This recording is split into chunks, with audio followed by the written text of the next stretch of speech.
أما بعد فأعوذ بالله من الشيطان الرجيم بسم الله الرحمن الرحيم محمد رسول الله والذين معه أشداء على الكفار رحماء بينهم تراهم ركعا سجدا يبتغون فضلا من الله ورضوانا سيماهم في وجوههم من أثر السجود صدق الله العظيم وقال النبي صلى الله عليه وسلم أصحابي كالنجوم فبأيهم اقتديتم اهتديتم أو كما قال عليه الصلاة والسلام. معزز سامعین کرام، شہر حیدرآباد اور ریاست تلنگانہ میں جگہ جگہ عظمت صحابہ اور اہل بیت اطہار کی عنوان پر اجلاس منعقد ہو رہے ہیں۔ اس کی وجہ یہ ہے کہ یہ تمام اجلاس جمعیت العلماء کے بیانیے تلے منعقد ہو رہا ہے۔ جمعیت العلماء کے اس اجلاس کے منعقد کرنے کا مقصد یہ ہے کہ مستشرقانہ وبائی عام تحقیق کی وجہ سے اور اصلاحی روایات کی رتب و یابس کی وجہ سے ہم اہل سنت کے درمیان بھی کافی افراد تفریق صحابہ کے تعلق سے پائی جاتی ہے۔ تو مقصد یہ ہے کہ صحابہ رضی اللہ تعالیٰ عنہ کا مقام کسی رتب و یابس روایت سے پہچانا نہیں جا سکتا، بلکہ ان کا مقام قرآن و سنت سے پہچانا جاتا۔ تو قرآن و سنت کی روشنی میں صحابہ کا کیا مقام ہے، وہ کتنے عظیم المرتبت انسان تھے، میں انشاءاللہ ان خیر مقدمی کلمات میں اسی کی طرف آپ کی توجہ مبذول کروں گا۔ خطبے میں نے جو آیت پڑھی اس میں اللہ تبارک و تعالیٰ نے صحابہ کا تعارف کیا، اور جو حدیث میں نے پیش کی اصحابی کالنجوم، میرے صحابہ ستاروں کی مثل ہیں، ان میں سے جن کی بھی اقتداء کرو گے کامیاب ہو جاؤ گے۔ بس اسی حدیث کو اگر آپ سمجھ لیں تو صحابہ کی عظمت کے لیے وہ کافی ہے۔ مفسرین لکھا ہے کہ اللہ کے نبی صلی اللہ علیہ وسلم نے جو صحابہ کو ستاروں کی مثل فرمایا، قرآن کریم میں ستاروں کا 3 مقصد بیان کیا گیا ہے کہ ستارے سمائے دنیا کی زینت ہیں، وَزَيَّنَّا السَّمَاءَ الدُّنْيَا بِمَصَابِيحَ وَحِفْظًا، کہ ہم نے سمائے دنیا کو ستاروں سے مزین کیا ہے، اور انہی ستاروں سے شیاطین بھی مار بھگائے جاتے ہیں۔ اس کا بھی اللہ تبارک و تعالیٰ نے قرآن کریم سورہ صافات میں ذکر کیا، وَرَجْمًا لِلشَّيَاطِينِ، یہ شیاطین کو اس سے مار بھگایا جاتا ہے، اور یہی ستارے راستے کی رہنمائی کا بھی کام کرتے ہیں۔ تو صحابہ کو ستاروں سے اس لیے تشبیہ دی گئی ہے کہ یہ صحابہ امت کے لیے زینت ہے۔ جس طرح اللہ تبارک و تعالیٰ نے تمام نبیوں میں رسول اللہ صلی اللہ علیہ وسلم کو افضل الانبیاء بنایا، ایسے ہی صحابہ امت میں افضل الامت ہے۔ رسول اللہ صلی اللہ علیہ وسلم کے بعد صحابہ کی شخصیات سب سے افضل ہے، سب سے زیادہ عظیم المرتبت ہے، اور قابل تکریم اور قابل احترام ہے۔ اور فرمایا کہ جس طرح ستاروں سے شیاطین کو مار بھگایا جاتا ہے، ایسے ہی صحابہ کے طریقے سے شیاطین اور باطل بھاگتا۔ اسی لیے رسول اللہ صلی اللہ علیہ وسلم فرمایا علیکم بسنتی و سنت الخلفاء الراشدین المہدیین، مجھ پر میری سنت ہے، میرے خلفاء راشدین کی سنت، اس کو لازم پکڑو، فعضوا علیکم بالنواجذ، مضبوطی سے اس کو لازم پکڑو۔ کہ صحابہ کے طریقے سے ہٹو گے گمراہ ہو جاؤ گے، صراط مستقیم سے بھٹک جاؤ گے۔ اور جس طرح فرمایا کہ ستارے سے راستے کی رہنمائی ہوتی ہے، تو قرآن و سنت کا صحیح مفہوم صحابہ کے بتلائے ہوئے طریقے سے سمجھا جا سکتا ہے۔ ہمہ شمہ کی روایات اور ہمہ شمہ کے اقوال سے قرآن و سنت کے مفہوم کو سمجھا نہیں جا سکتا، کیونکہ جن آنکھوں نے رسول اللہ صلی اللہ علیہ وسلم کو دیکھا، جن کانوں نے رسول اللہ صلی اللہ علیہ وسلم سے حدیث سنی، اس سے بہتر نہ کوئی کان ہو سکتا ہے، اس سے بہتر نہ کوئی آنکھ ہو سکتی ہے، اور نہ اس سے بہتر کوئی شخصیات ہو سکتی ہے۔ دنیا میں فرمایا کہ صحابہ جیسے عاشق دنیا آسمان دنیا نے کہیں نہیں دیکھا کہ صحابہ رضی اللہ اور رسول اللہ صلی اللہ علیہ وسلم کا بول پی جاتے تھے، خون پی جاتے تھے، وضو کا پانی نیچے نہیں گرنے دیتے تھے۔ حضرت عبداللہ بن عمر رضی اللہ تعالیٰ عنہ کا یہ حال تھا کہ رسول اللہ صلی اللہ علیہ وسلم جب حج کے موقع سے تشریف لے جا رہے تھے مکہ، تو بعد میں جب انہوں نے حج کیا تو جہاں جہاں رسول اللہ صلی اللہ علیہ وسلم قضاء حاجت کے لیے تشریف لے گئے، وہ تبرکاً وہاں پر جا کر بیٹھتے تھے۔ یہ اتباع سنت کا عالم تھا صحابہ کا۔ تو ایسے صحابہ رضی اللہ تعالیٰ عنہ پر طعن و تشریح کرنا اپنی عاقبت کو خراب کرنا ہے، جس کا تذکرہ میں انشاءاللہ اس خیر مقدمی کلمات کے آخر میں کروں گا۔ تو صدر جلسہ اسٹیج پر رونق افروز علماء کرام اور امت کا درد رکھنے والے اہل بصیرت وارثین انبیاء، معزز سامعین، آج عظمت صحابہ و اہل بیت اطہار کی اجلاس میں ہم آپ کا تہ دل سے خیر مقدم کرتے ہیں اور آپ کی میزبانی پر فخر و مسرت محسوس کر رہے ہیں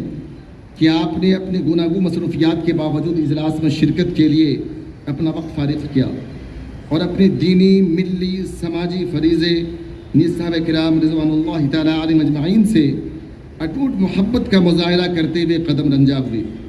کسی فارسی شاعر نے کیا ہی خوب کہا ہے، ہزار بار بشویم دہن بمشک و گلاب، ہنوز نام تو گفتن کمال بھی ادبی است، کہ ہزار بار مشک و گلاب سے اپنا منہ دھوئیں پھر بھی ہمارا دہن اس لائق نہیں کہ صحابہ کرام کی تعریف و مدح کی ادائیگی کا حق ہم اپنی زبان سے ادا کر سکیں۔ اللہ تبارک و تعالیٰ کا ارشاد ہے، والذین آمنوا باللہ ورسلہ اولئک هم الصدیقون والشہداء عند ربہم لہم اجرہم ونورہم،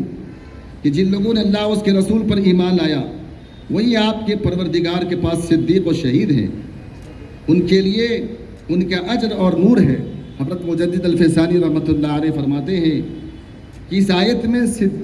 صدیقین کے مصداق صرف اور صرف صحابہ ہیں۔ صحابہ کرام کا مقام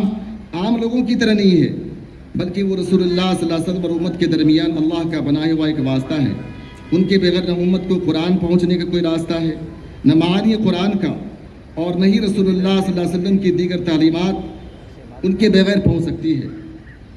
ان کے مقامات کتب تاریخ کی رتب و یابس روایات سے نہیں پہچانے جاتے، بلکہ قرآن و سنت سے پہچانے جاتے ہیں۔ قرآن میں اللہ تبارک و تعالیٰ کا ارشاد ہے، محمد رسول اللہ والذین معہ اشداء علی الکفار رحماء بینہم، کہ محمد صلی اللہ علیہ وسلم اللہ تعالیٰ کے رسول ہیں اور جو لوگ ان کے ساتھ ہیں وہ کافروں کے حق میں تو سخت ہیں اور آپس میں رحم دل ہیں۔ چنانچہ غزوہ بدر میں چچا بھتیجے کے سامنے، بھائی بھائی کے سامنے سفارا تھے، لیکن ایمان کا رشتہ خون و نسب کے رشتے پر مقدم تھا۔ اس آیت میں اللہ تعالیٰ نے اشداء والکفار سے کمال ایمان کی طرف اشارہ فرمایا اور تراہم رکعا سجدا سے کمال عمل کی طرف اشارہ فرمایا، غرض کہ ایمان عمل دونوں اعتبار سے وہ کامل اور مکمل تھی۔ کہیں کہا گیا رجال صدقوا ما عاہدوا اللہ علیہ، وہ ایسے سچے لوگ ہیں جنہوں نے اپنا معاہدہ پورا کر دکھایا۔ کہیں کہا گیا وَكُلًّا وَعَدَ اللَّهُ الْحُسْنَىٰ، صحابہ کرام سب کے سب اہل جنت ہیں، ان کی خطا مغفور ہے، ان کی تنقید گناہ عظیم ہے۔ ارشاد ربانی ہے، لقد رضی اللہ عن المؤمنین اذ یبایعونک تحت الشجرۃ فعلم ما فی قلوبہم، یقین اللہ رب العزت ایمان سے، اہل ایمان سے جب وہ درخت کے نیچے بیعت کر رہے تھے راضی و خوش ہو گیا۔ کہیں فرمایا وَأَلْزَمَهُمْ كَلِمَةَ التَّقْوَىٰ وَكَانُوا أَحَقَّ بِهَا وَأَهْلَهَا، کہ اللہ رب العزت نے انہیں تقویٰ پر جمائے رکھا اور وہ اسی لائق اور اس کے اہل تھے۔ ایک جگہ فرمایا یوم لا یخزی اللہ النبی والذین آمنوا معہ، کہ جس دن اللہ رب العزت نبی اور ان کے ساتھ ایمان لانے والوں کو رسوا نہیں فرمائیں گے۔ سورہ انبیاء میں ارشاد فرمایا ان الذین سبقت لهم من الحسنى اولئک عنہا مبعدون، یعنی جن لوگوں کے لیے ہماری طرف سے جنت کا فیصلہ ہو چکا ہے وہ جہنم کی آگ سے دور رکھے جائیں گے۔ رسول اللہ صلی اللہ علیہ وسلم کا ارشاد ہے طوبى لمن رآني وآمن بي، کہ خوشخبری اس شخص کے لیے جس نے مجھے بحالت ایمان دیکھا۔ ایک موقع سے فرمایا لا تمس النار من آمن بی، وفی روایت لا تمس النار من رآنی، کہ جس نے مجھ کو دیکھا اس کو آگ نہ چھوئے گی۔ ایک جگہ ارشاد فرمایا خیر القرون قرنی ثم الذین لهم ثم الذین لهم، کہ تمام زمانوں میرا زمانہ سب سے بہتر ہے، اس کے بعد اس زمانے کے لوگ جو میرے زمانے سے متصل ہیں، پھر وہ جو ان سے متصل ہیں۔ ایک حدیث میں ہے کہ میرے صحابہ کو برا نہ کہو، کیونکہ ان کی قوت ایمانی کی وجہ سے ان کا حال یہ ہے کہ اگر تم میں سے کوئی شخص اللہ کی راہ میں احد پہاڑ کے برابر سونا خرچ کر دے تو وہ ان کے خرچ کیے ہوئے ایک مد کے برابر بھی نہیں ہو سکتا، نصف مد کے برابر۔ حضرت جابر رضی اللہ تعالیٰ عنہ سے مروی ہے کہ رسول اللہ صلی اللہ علیہ وسلم نے ارشاد فرمایا کہ اللہ تعالیٰ نے میرے صحابہ کو سارے جہاں والوں پر پسند فرمایا، پھر میرے صحابہ میں سے میرے لیے 4 کو پسند فرمایا، ابو بکر، عمر، عثمان و علی رضی اللہ تعالیٰ عنہم اجمعین۔ ایک حدیث میں ارشاد ہے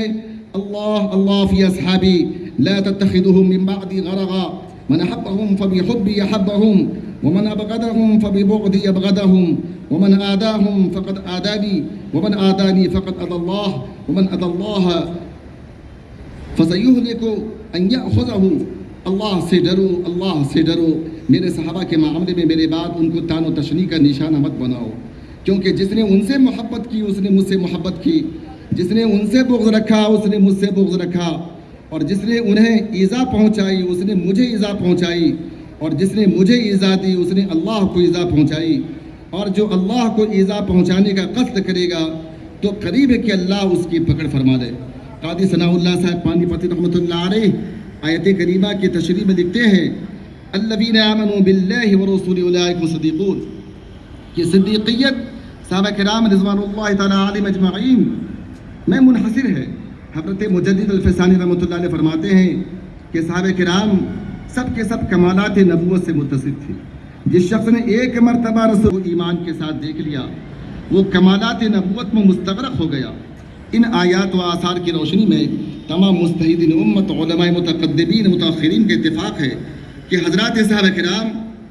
رضوان اللہ تعالیٰ عنہم اجمعین تمام امت محمدیہ میں سب سے افضل ہے، اور اہل تحقیق کا اس پر اجماع ہے کہ کوئی ولی اگرچہ ولایت کے اعلیٰ مرتبے پر ہو لیکن کسی ادنا صحابی کے رتبے کو نہیں پہنچ سکتا۔ یہ شرف و فضیلت رسول اللہ صلی اللہ علیہ وسلم کی صحبت بابرکت اور نظر عنایت سے حاصل ہوئی۔ صحبت مبارکہ کہاں سے آئے؟ جس سے کہ اولیاء کا صحابہ درجہ حاصل ہو۔ ذالک فضل اللہ یؤتیہ من یشاء، یہ اللہ کا فضل ہے جسے چاہتا عطا کرتا ہے۔ علامہ آلوسی رحمۃ اللہ علیہ فرماتے ہیں کہ امت پر صحابہ کرام کی تعظیم و تکریم، ان سے محبت رکھنا، ان کی مدح و سرائی کرنا واجب ہے۔ ان کے آپس میں جو اختلافات اور مشاجرات پیش آئے ان کے معاملے میں سکوت اختیار کرنا، کسی کو مورد الزام نہ بنانا لازم ہے۔ عقائد اسلامیہ کی تمامی کتابوں میں اس عقیدے کی تصریحات موجود ہیں۔ چنانچہ علامہ ابن تیمیہ رحمۃ اللہ علیہ العقیدۃ الواسطیہ میں فرماتے ہیں،